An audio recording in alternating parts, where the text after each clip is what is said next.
Hey everyone, welcome to another edition of The Bullet. My name is Paul Lathrop. I'm the Deputy Director of New Media for the Second Amendment Foundation.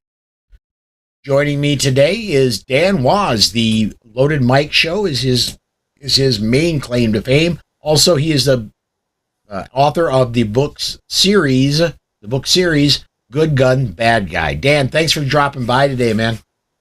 Hey, Paul, anytime. I love doing these talks. We have a lot of fun.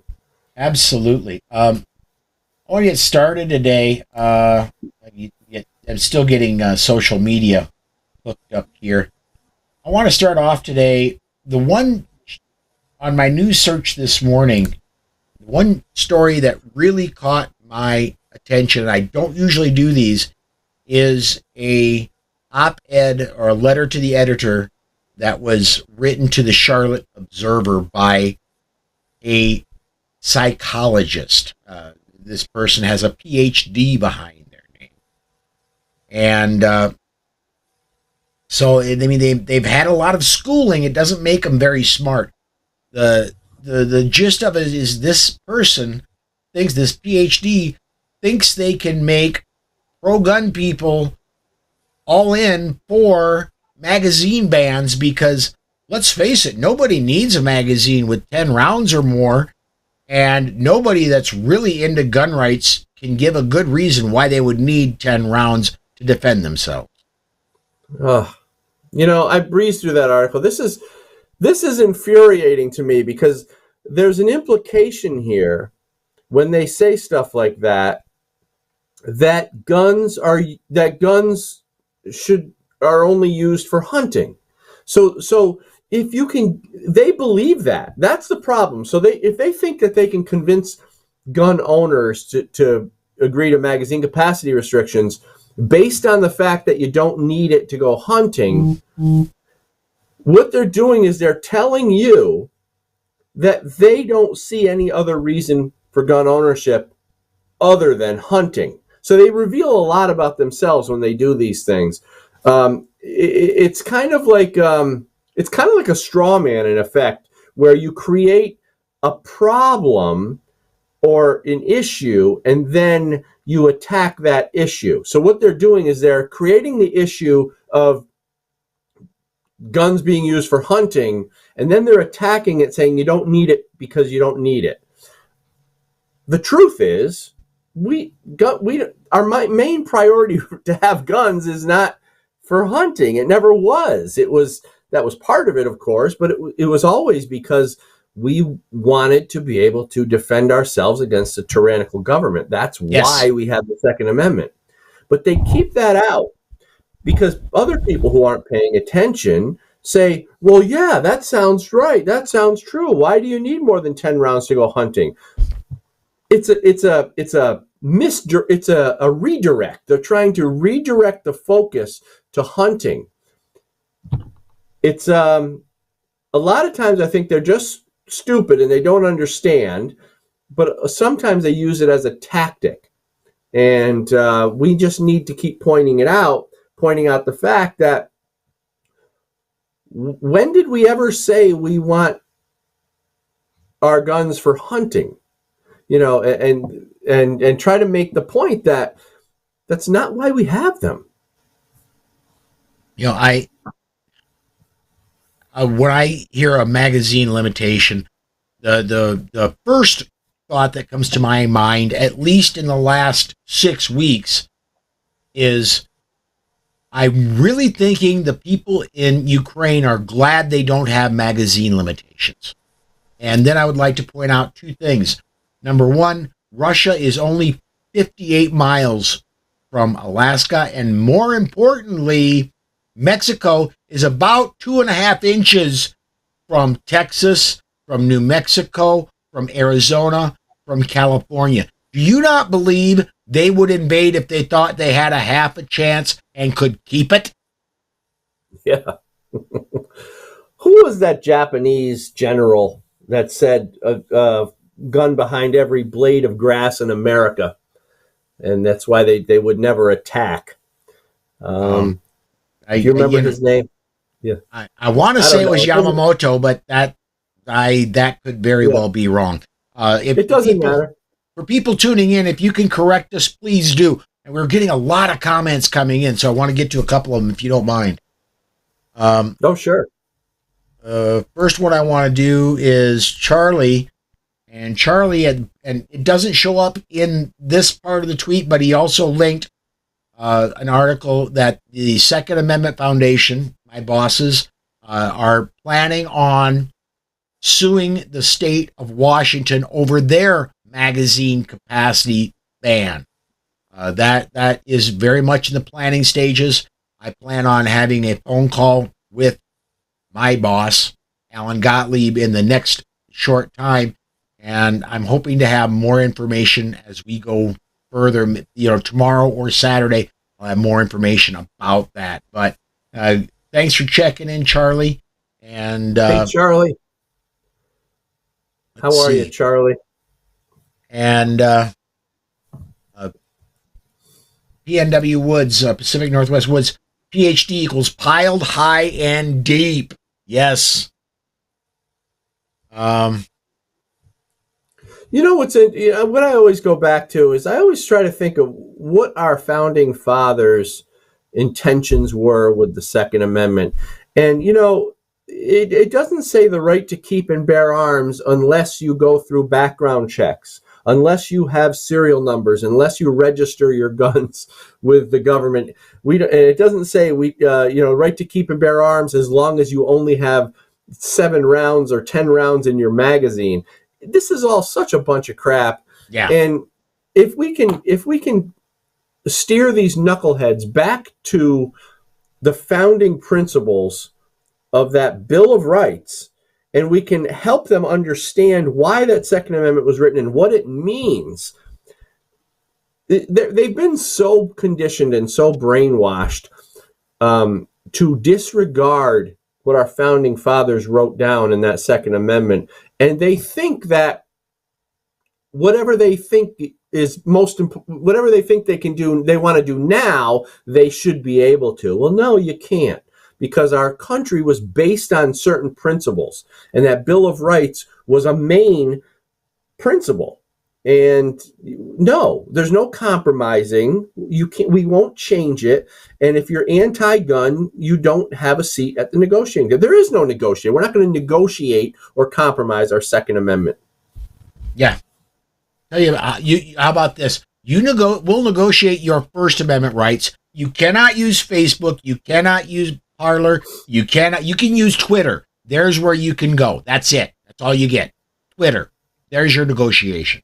Yeah, they can stay in their hellhole of Twitter debauchery over there. It's horrible. Twitter is a horrible mess. PNW Woods also said the founding fathers didn't just return from a hunting trip.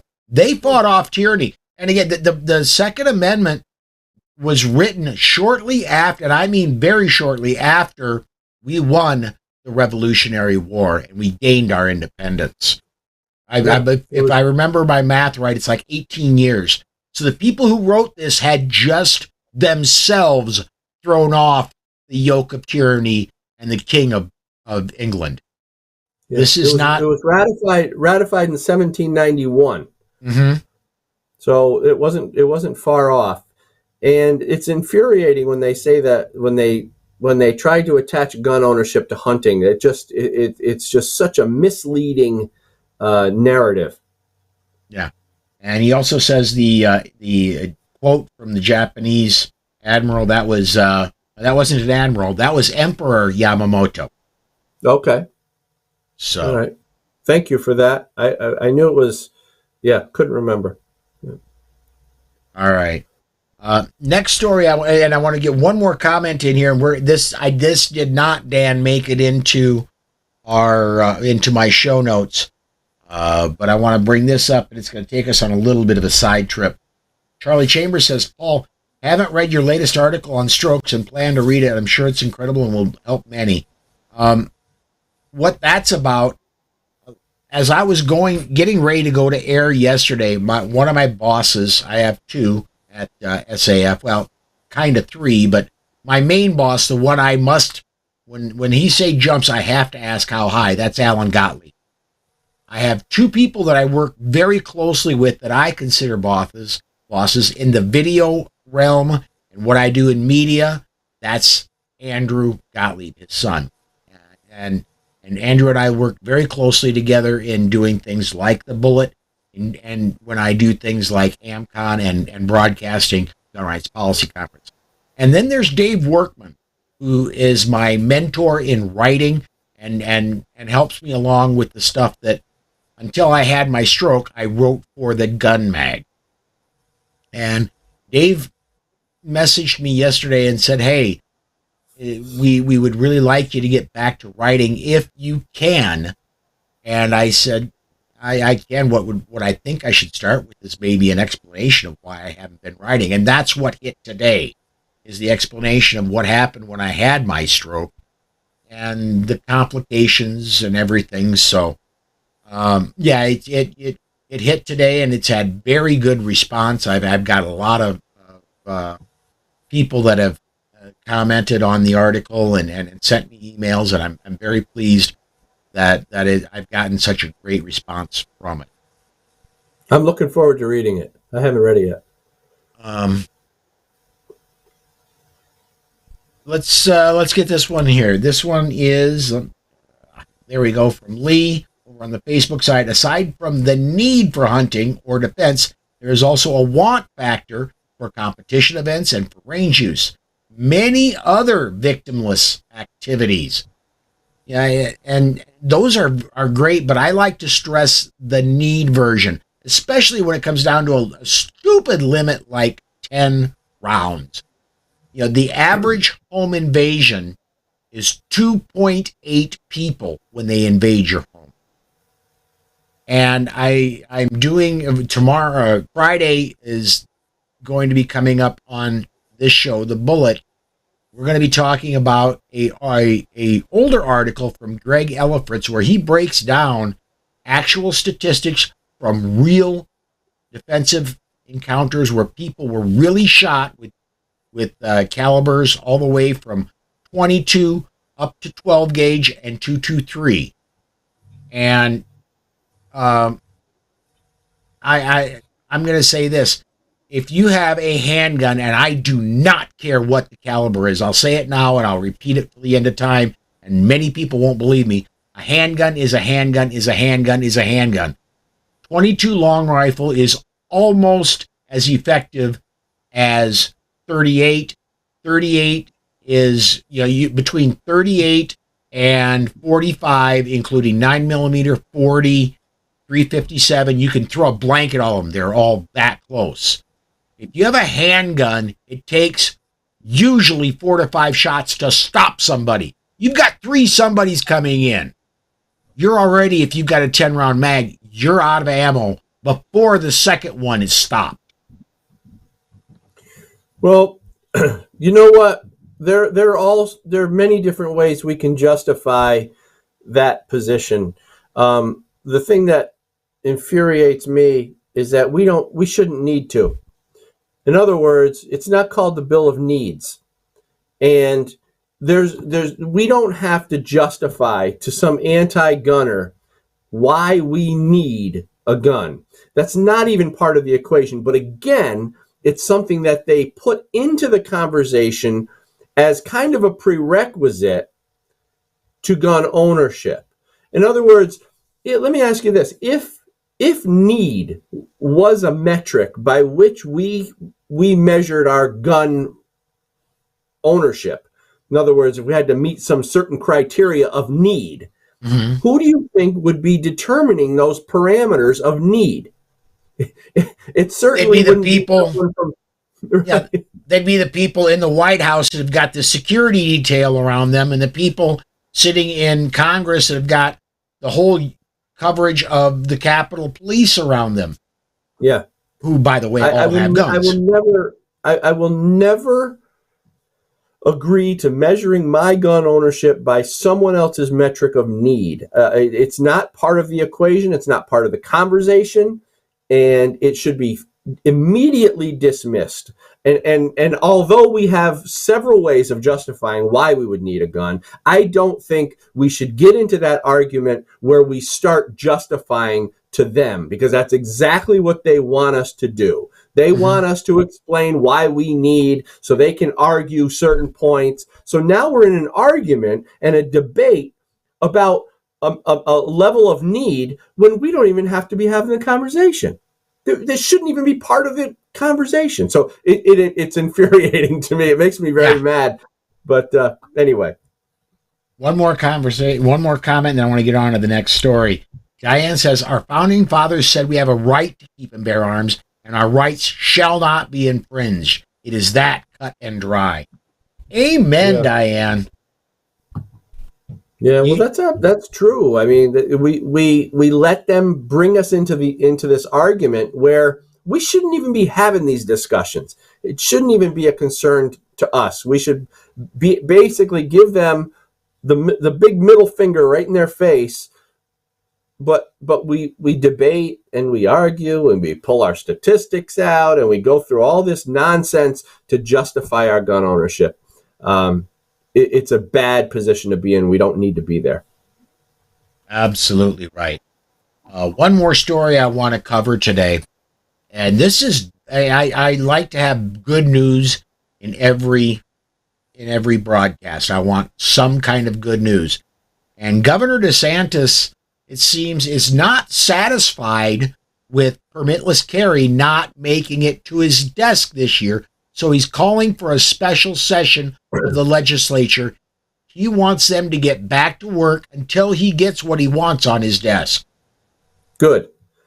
That Republican legislature in Florida needs to get their ass back in there and get this thing done. This is the third year in a row that Anthony Sabatini presented this bill for constitutional carry.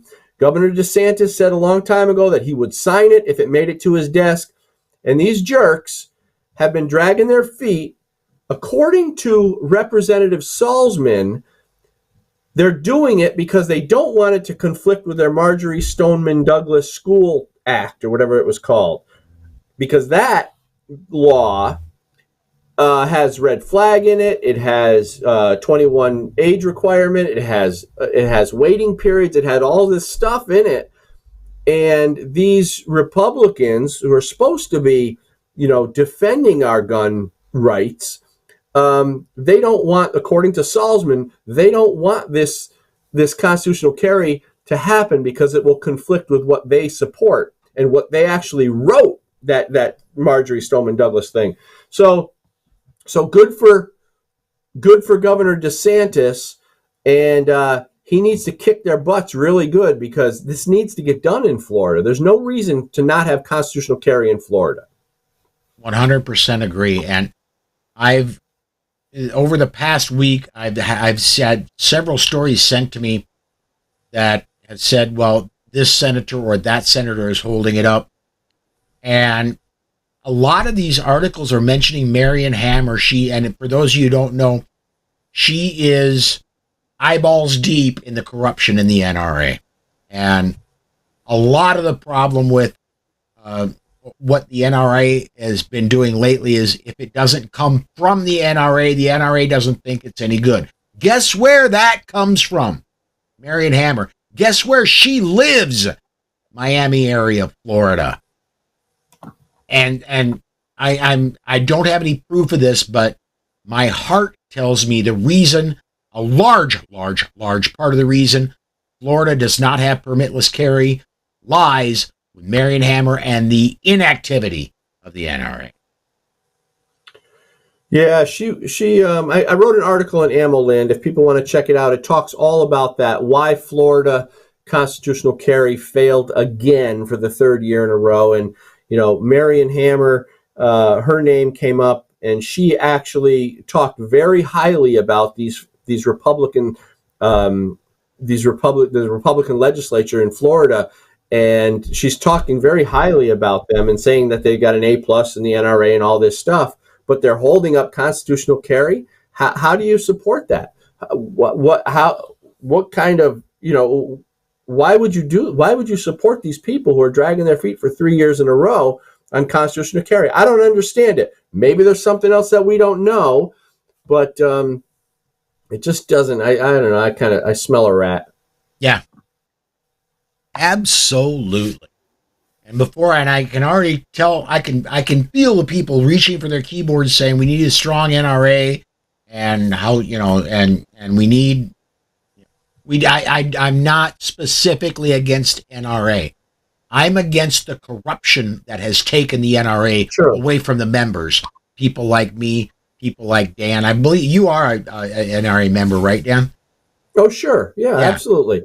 And thank God we got Second Amendment Foundation, Gun Owners of America. Mm-hmm. There are other groups out there, and I support all of them.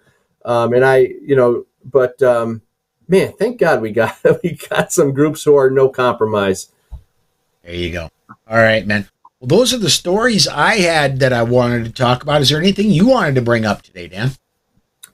Well, I was thinking about something that we talked about in a previous show, and we talked about supporting Democrats. And after the show, I thought about that pretty hard, and I realized that when we hear Democrats talk about they support gun rights and they support the Second Amendment, I still have a problem with it, and I couldn't figure out why. It's because of all the other stuff that they support. You have to support certain things if you're a Democrat, otherwise you wouldn't be voting Democrat. And so I don't know that it's a good idea to vote for Democrats just because they say they support the Second Amendment. And there's a couple reasons, because number one, I don't trust most of them. I don't think that they'll actually support and vote on bills when we need them to. They might say that they support the NRA, and they might say, well, that they're a gun owner or that they're a hunter. That's their typical MO. That if they're a Democrat and they're a gun owner, then somehow they have this validity where they, we're supposed to take them seriously. But I don't think that they're going to vote in our favor anyway. And, number two, what about all the other stuff that they're voting for? Abortion, open borders, early release from criminals.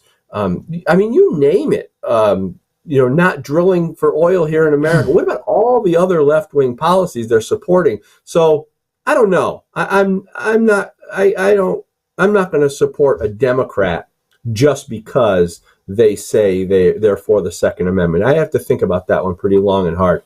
I want to bring this up, and I brought it up yesterday, but there is, and I interviewed this lady a week ago this past Monday on the Polite Society podcast, Lauren Snyder. She went up and testified in favor of allowing people who have a concealed carry permit, something that's not required in Arizona, to be able to carry inside of more places, like in the state capitol.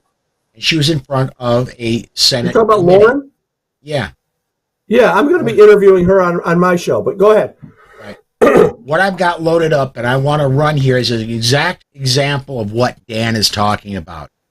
This senator, she had just spoken, she had just given her 1-minute testimony, and this senator claims he's pro-Second Amendment. This senator claims he owns a gun.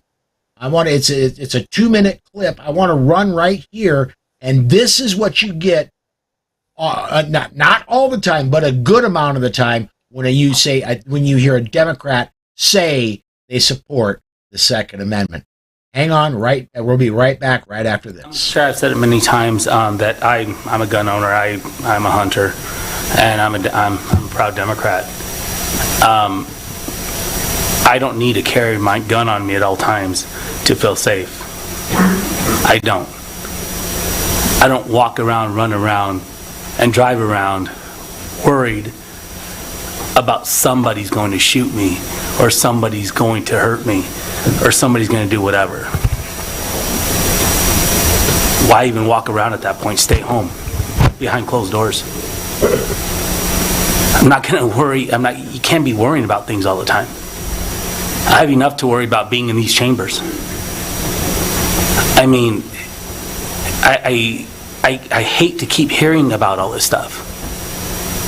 I mean, I understand that there's things that happen out in life. Man, you can sit there and stare at me all you want. I'm not talking about you. I'm talking about things in general.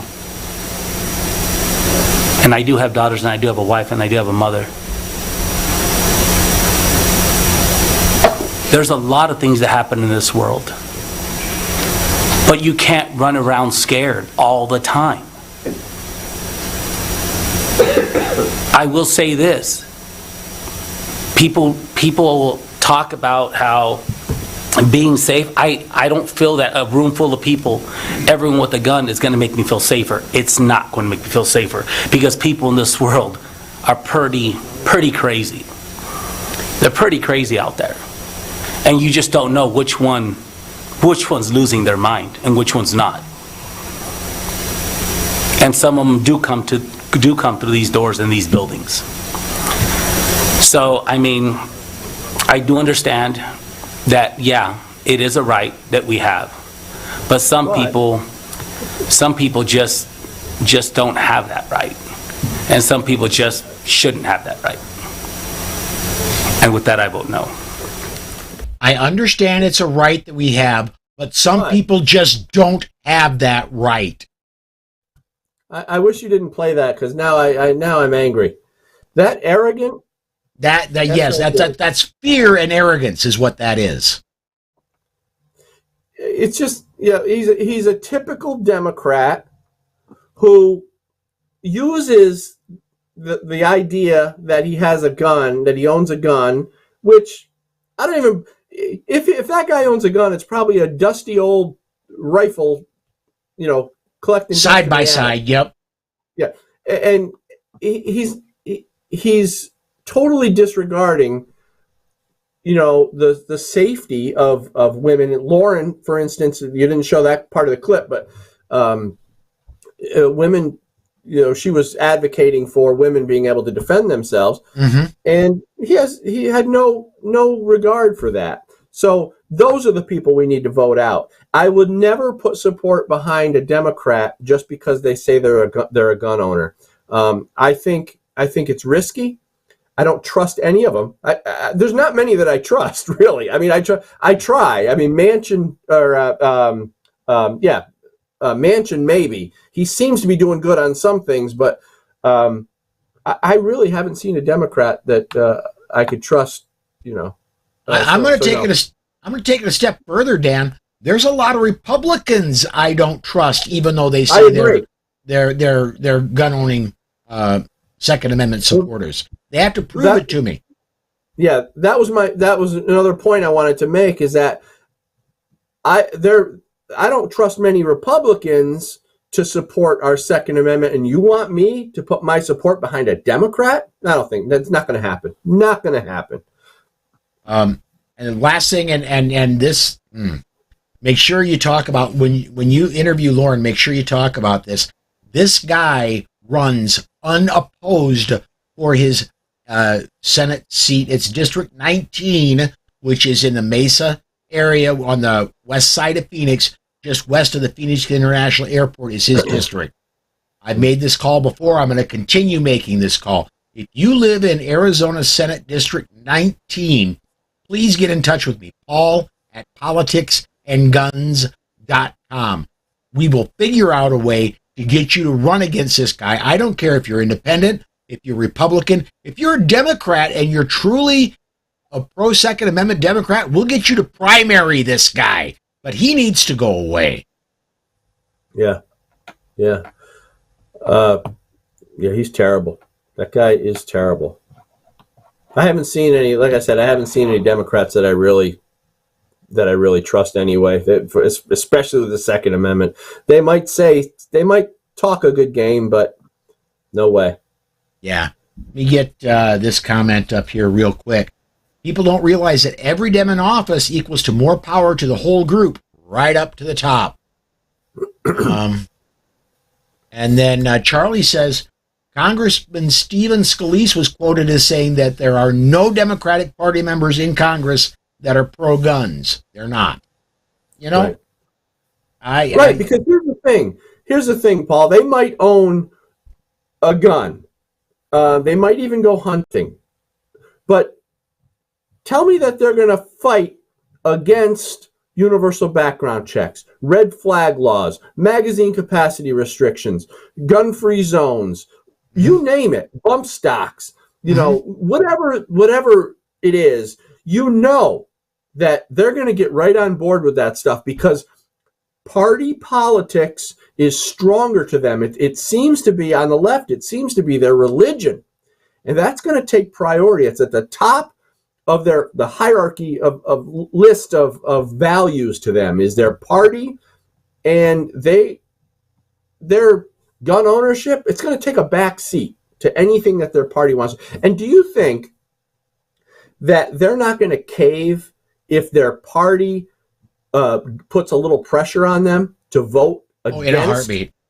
Right. So you can't trust them. And we're coming up on the time we've got today. But on our way out, though, would you please let everybody know about the Loaded Mike Show and about your book series, bud? Well, Loaded Mike is our web show, loadedmike.com. We talk about a lot of Second Amendment stuff and politics of the day. And my book, Good Gun, Bad Guy. Here's a copy of Good Gun, Bad Guy. And it's a 3-book series. I talk all about the anti-gun tactics and strategies. And we talk about the politics behind the gun grab and give people real insight as to what's going on, because you need to understand the enemy if you ever plan on defeating them. And the Good Gun, Bad Guy book series, I like to think of it as the rule book to their dirty game that they never wanted you to have. And that's goodgunbadguy.com. Very cool. Very cool. All right. Folks, I am going to go ahead and I'm going to shut it down today, but please do come join us tomorrow and Friday, 5 p.m. Central Time. And then, of course, the Saturday weekend edition is at noon Central Time. So thanks for watching. Thanks for participating and commenting. And we will see you tomorrow.